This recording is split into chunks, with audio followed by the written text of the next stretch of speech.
Absolutely not. Why would a low-level employee like you use paid leave to come to a luxury hotel like this? Don't mess with me. Approval for paid leave. That was just to keep you guessing, obviously. I never imagined you'd actually take time off to come here. This was the day I took my mother to a luxury hotel as a Mother's Day present. My arrogant boss was waiting for me at the hotel, gelling and looking down on me with disdain. But he doesn't know. My mother is not just any ordinary woman, and that his life was about to take a turn for the worse. My name is Kevin. I grew up in a single-parent household after my parents divorced when I was young. From a young age, I noticed how busy my mother was, working hard to provide for us. As a kid left in daycare, I was always the last one to be picked up. "Hey, Mr. Johnson, where's my mom?" "Not here yet." "Yeah, she'll be a bit later." "Want to play with blocks?" "I guess. But all my friends have gone home already."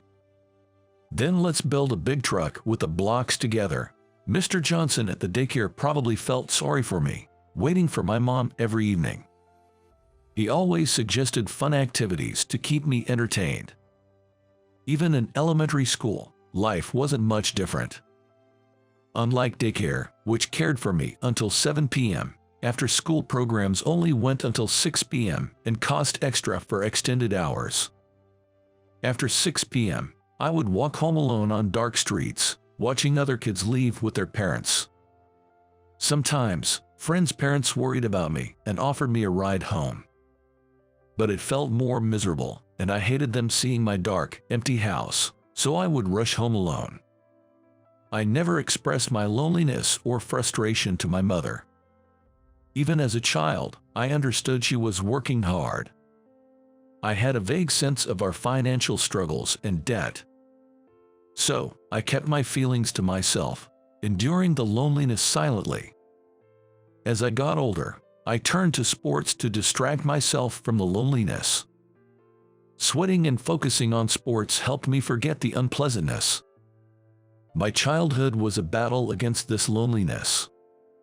Thanks to my mother's hard work, our living situation gradually improved. In high school, I was active in sports clubs and worked part-time on my days off.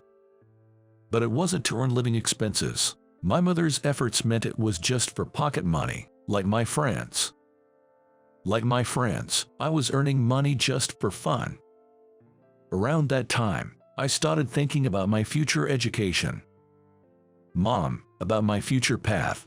One day, with parent-teacher meetings approaching, I brought it up to my mother.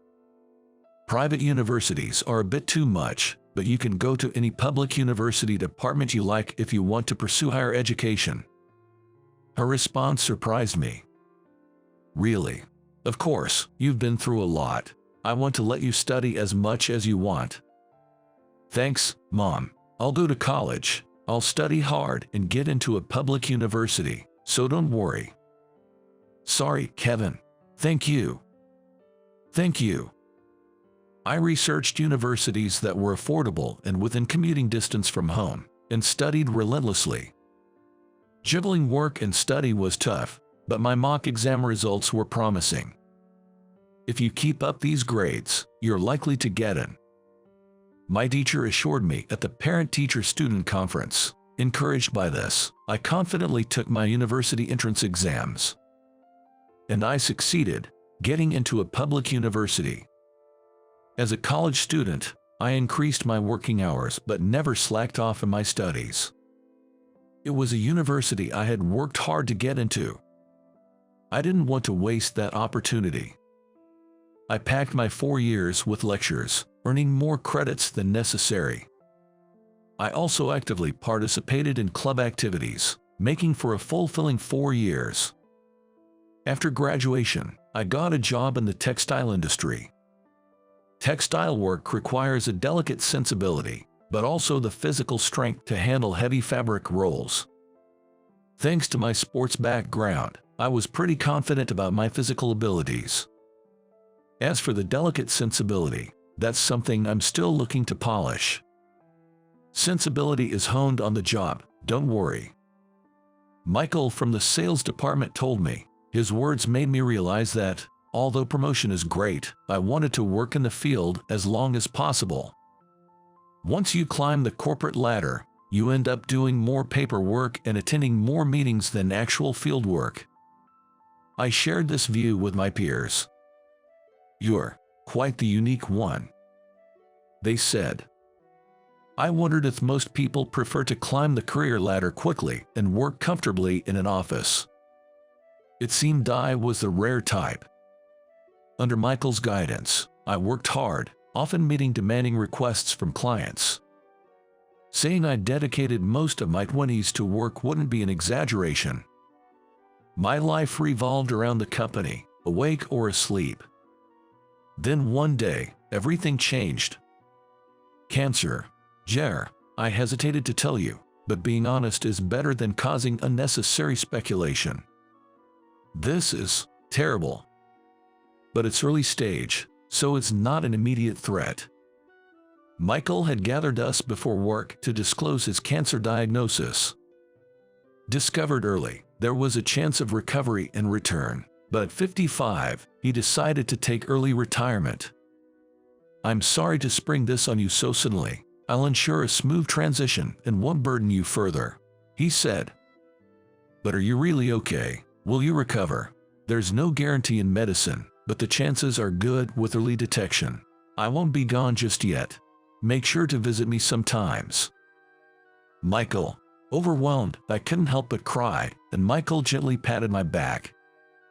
Due to his illness, he quickly transitioned his responsibilities and left the workplace a few days later. His successor as department head was David. "Hey, starting today, I'm the head of this department. I expect everyone's cooperation. With me in charge, lax work won't be tolerated. Be prepared to work hard." His greeting conveyed a sense of unease, causing frowns among us, but David seemed oblivious. He was someone none of us expected to get promoted to a management position. To put it bluntly, he wasn't exactly known for his competence. But with Michael's sudden retirement, David, by virtue of seniority, unexpectedly landed the role. He disliked being told what to do, often begrudgingly agreeing to Michael's instructions. He was also known for lashing out at objects and yelling at juniors, not the kind of person you hear good things about. Until now, Michael had kept him in check, preventing any major issues. But now, with Michael gone and David got promoted, there was virtually no one to stop him. Moreover, it seemed David didn't quite grasp that it's already the modern era. "I'm heading out now." I was finishing up my day's work, ready to leave at the regular time. "Hey, Kevin, it's still regular hours. Why are you leaving?" David asked, genuinely puzzled. "Well, it is the end of my shift, and I've finished today's work, so I'm heading home." "What are you talking about? Just because you finished today's work doesn't mean you can just leave. There's always more to do. And you guys too. Don't just talk about today's work. Keep looking ahead and keep working. That way, we can secure more contracts, which is only good for the company. Stay late as much as possible. Those who leave on time are incompetent. Work harder." David announced this proudly in front of everyone, leaving us all dumbstruck. Then, when a junior employee tried to take an annual leave, "Hey, I heard you applied for an annual leave." Yes." "What are you thinking?" He confronted him sharply. "While everyone else is working hard, you think you can just take an annual leave? Don't mess around. If you have time to spare, work. No, that day is for a family memorial service. I've taken annual leaves before and it was never an issue." "So what? I'm the boss now. Forget everything that happened before. From now on, taking annual leave is not allowed." His excessively tyrannical behavior left everyone in the department bewildered. There was even this incident.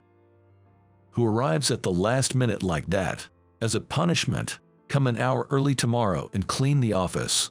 He dished out such senseless penalties. In another time, "We've met this month's target, but it's still not enough. Tomorrow is Saturday, but I'm calling a meeting, so everyone show up at the usual time. He also ordered us to come in on a day off for a mysterious meeting. Each time, we all voiced our concerns, but David didn't care. It seemed he had been frustrated for a long time, unable to secure a higher position. And now, as a manager, he was taking out his frustrations on us. "Hey Kevin, how's it going?" "Good evening." "Well, as usual." "That's good, but you know, at your age, still being just a regular employee, isn't that a bit incompetent?" Bottom of the barrel, at your age, it's pretty clear what your future holds, right? It's only a matter of time before the newbies surpass you." "Well, anyway, try not to let the newbies overtake you, and of course, I'm counting on you for overtime tonight." David patted my shoulder and walked away, leaving me with nothing but a sigh. A few months passed since David took over. So, Mother's Day is coming up soon, and I thought I'd splurge on a gift. "That's right, it'll be your first Mother's Day since you started working." "Yes, so I was thinking, maybe a short trip nearby, perhaps an overnight stay." "That sounds wonderful. Your mom will be thrilled. But then, I have to do the same for Father's Day, right? I'm thinking about where to go. They both love hot springs, so maybe somewhere with hot springs." Hearing two female colleagues, one a new graduate and the other in her third year, discuss this, I glanced at the calendar. Right, Mother's Day is coming up. Every year, I take my mom out for doTERRA, but maybe this year, I'll splurge on a luxury hotel for an overnight trip. That's what I was thinking. And as they say, strike while the iron is hot. Figuring that reservations for Mother's Day would fill up quickly, I quickly searched on my cell phone while having lunch. I made the reservation early. Then, I returned to the office and immediately applied for an annual leave using the internal form. I wanted my mom to relax, but I knew she'd hesitate to go alone if I just told her to enjoy herself. Well, it's a bit embarrassing to be staying at a hotel with my mom at this age, but it's good to show filial piety every once in a while. However, getting annual leaves, which was normal during Michael's time, has become impossible since David took over. I wondered what he would say this time. But if things stayed the same, the frustration among my colleagues would only keep growing. So, I decided to boldly apply for a weekday off. Until the day of the trip, things were relatively calm. I was sure I'd be reprimanded for taking an annual leave. I was even prepared to be scolded in front of everyone. But surprisingly, nothing was said. In fact, my application was approved the next day, which left me astonished. "Kevin, you seem to be in good spirits lately. Something good happened?" I don't think so, just the usual." "Well, that's good. Keep up the good work as always." David was in too good of a mood, almost frighteningly so. "Well, as long as things continue peacefully, that's all that matters." But I couldn't shake the feeling of calm before a storm. Then came the day of the trip. In the morning, my mom and I enjoyed sightseeing around the hotel, and we headed there in time for check-in. "Wow, can we really stay in a place like this?" "Yeah, I'll go check in now, just wait here." "Thank you." While my mom excitedly explored the luxurious hotel, I went to the front desk to check in.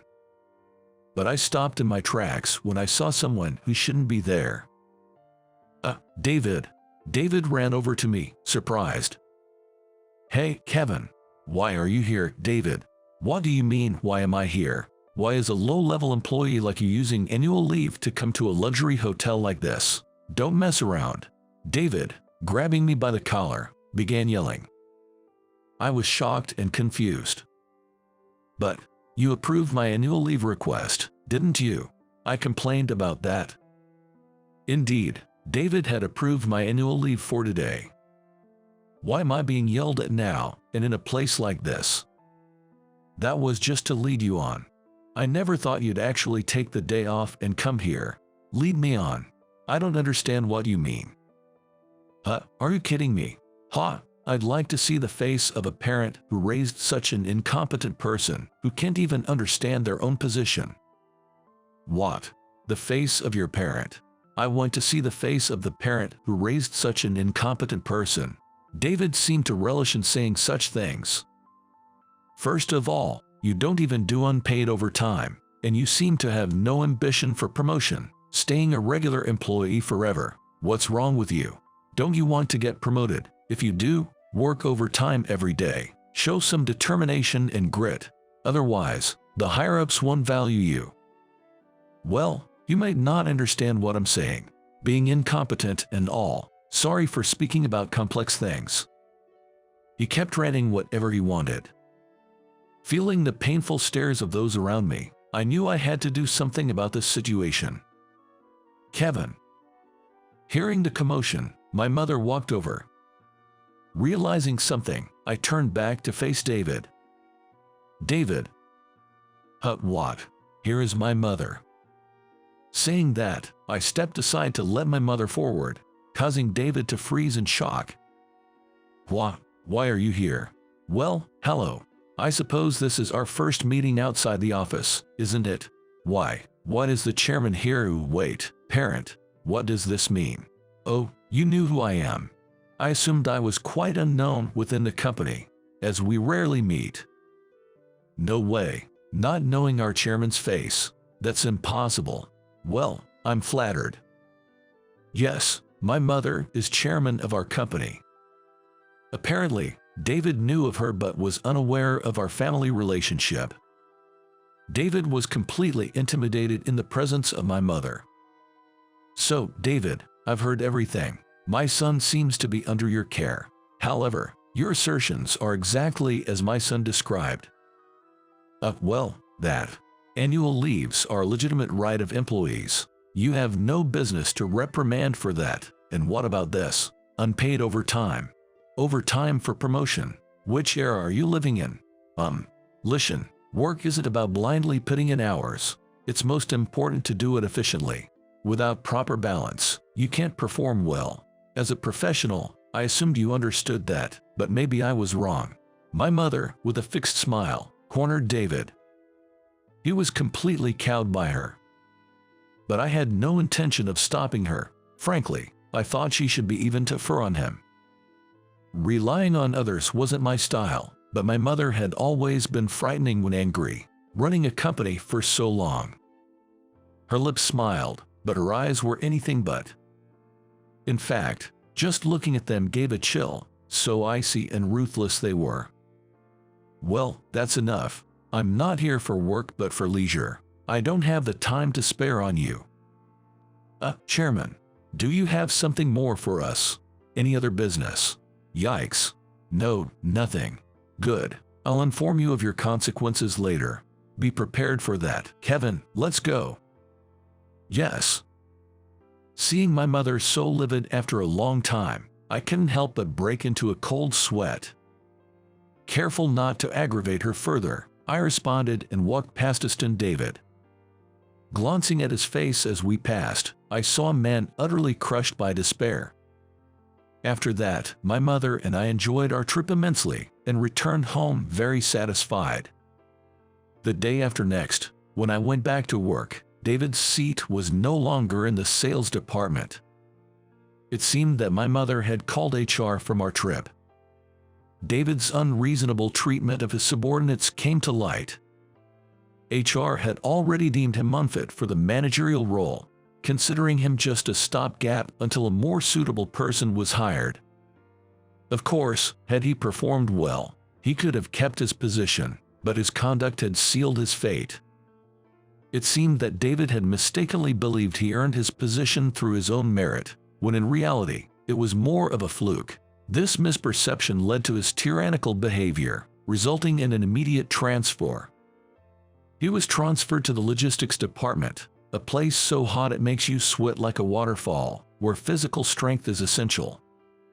The nature of the work there meant it was mostly populated by young, physically strong men, making it a somewhat sweaty environment. David, to that logistics department. I doubt he'll be able to keep up. He's probably aiming for voluntary resignation. Well, considering what he's done, it's a fitting consequence. Anyway, with him gone, we can work more efficiently again, which is a relief. Yes, no more unnecessary overtime or working on holidays. It seems we're heading back to a peaceful work environment.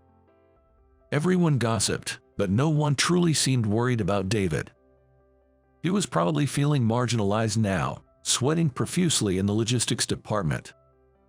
I didn't feel a shred of sympathy for him. In the sales department, the position of the next department head was left vacant for a while, and the manager, Steve, temporarily took on the role. We made a mistake with an interim personnel decision, thinking it was just for a short while. I apologize for the great inconvenience caused to everyone. The HR department, seemingly reflecting on their actions, came all the way to the sales department to leave words of apology. It seems my mother, though retired as the active chairman, reconsidered the need to keep an eye on the company's internal affairs. The current president, who had been my mother's competent right hand for years, also received a word from her and sent an apology. In the sales department, we were just glad to have our peaceful work environment back and felt almost embarrassed to be apologized to by various parties. Soon after his transfer to logistics, David left the company.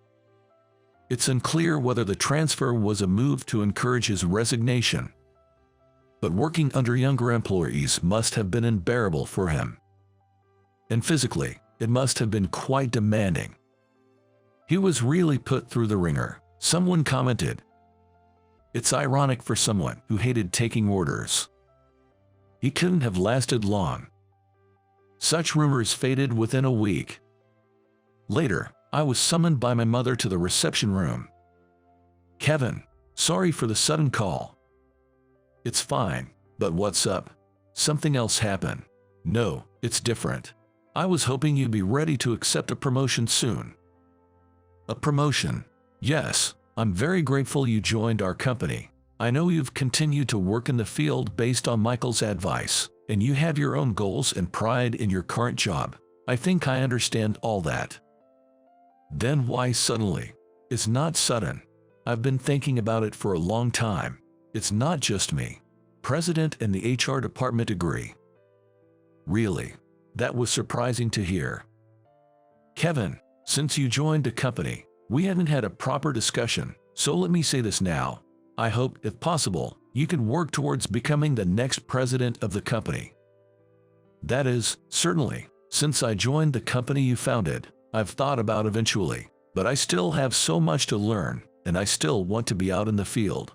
I understand, but our company's work isn't just about being in the field. Certainly, there are things you can't understand and experiences you can't gain unless you're on site.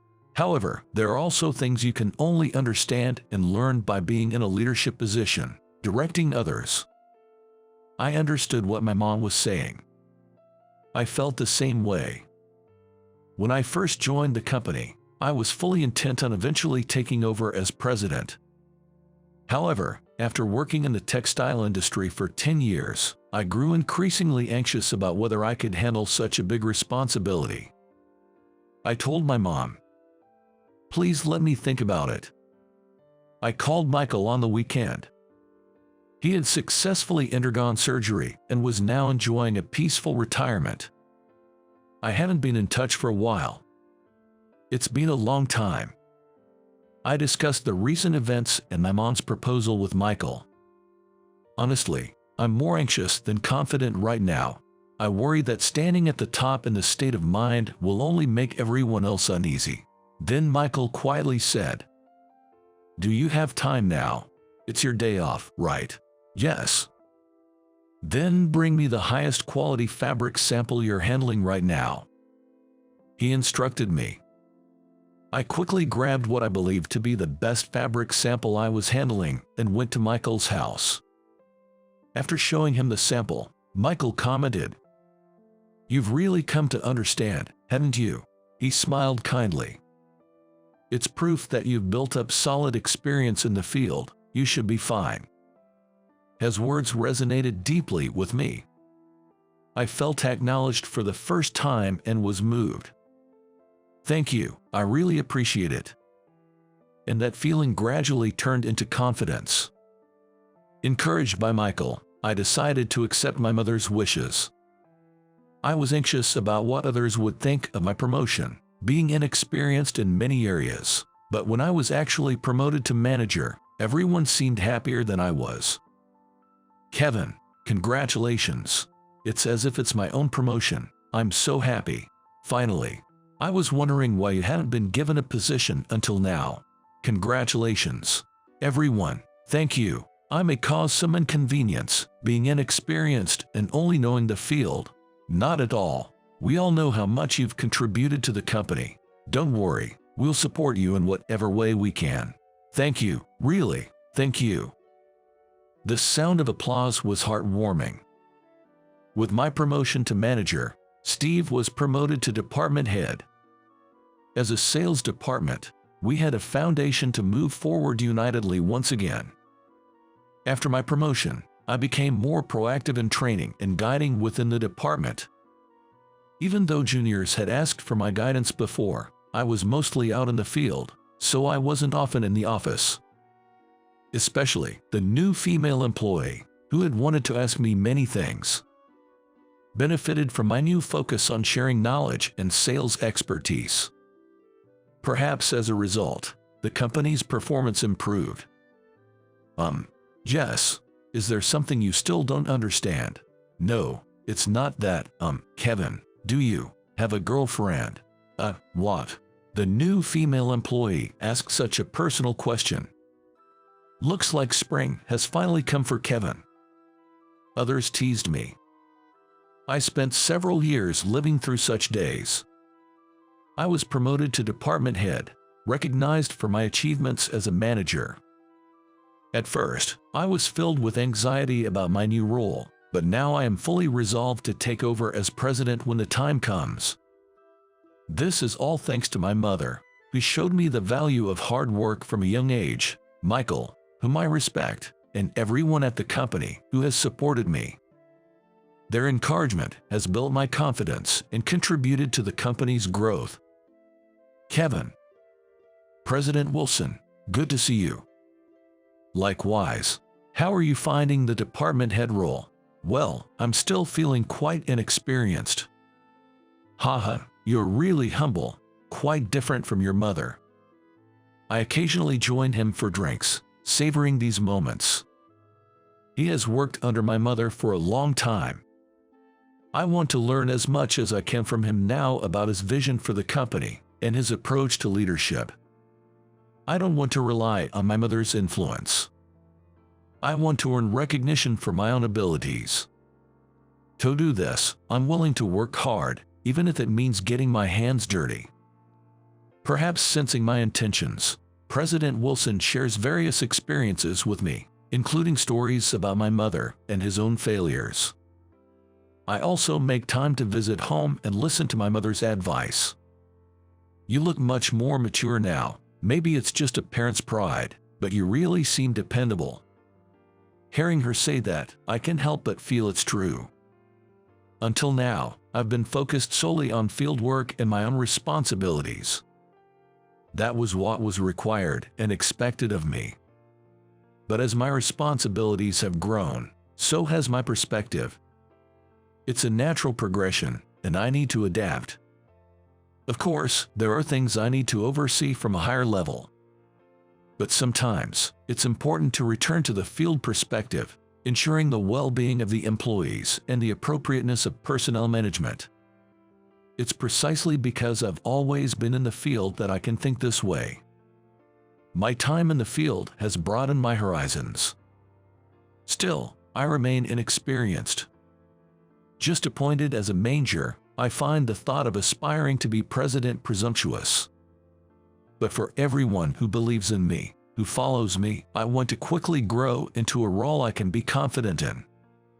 I aspire to take on that position as soon as possible, with confidence in my abilities. There's still much to learn from my mother, Michael, President Wilson, and everyone else. I'll keep my feet on the ground and strive to be a president that would not be an embarrassment. That's my resolve.